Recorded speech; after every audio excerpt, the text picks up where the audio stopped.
This winter edition German bread and butter pudding is very aromatic because it contains not only cinnamon but also cloves. For me, the best dessert to show off at the dinner party in the winter time.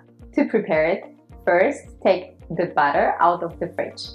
Cut the baguette into 1 centimeter thin slices. Cut open and scrape half of vanilla bean. In a small pot, mix milk, sugar, vanilla sugar, and vanilla. Bring this mixture to a boil, stirring constantly. Pour the warm milk mixture over the baguette slices and set aside.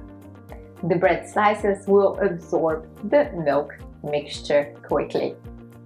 Preheat the oven to 180 degrees Celsius, which is around 350 degrees Fahrenheit. In a separate bowl, whisk the soft batter, sugar, salt, cinnamon, and ground clove. Add the eggs and whisk again. Gently fold in the baguette slices. If you are using cherries from the glass like I do, drain them. Pour half of the mixture into a baking dish. And by the way, smaller casserole dishes are suitable for 4 people to make this dish. Cover the bread slices with a half of the drained cherries and then add the second half of the remaining bread slices to the casserole. Put remaining cherries on the top and sprinkle with almond slivers.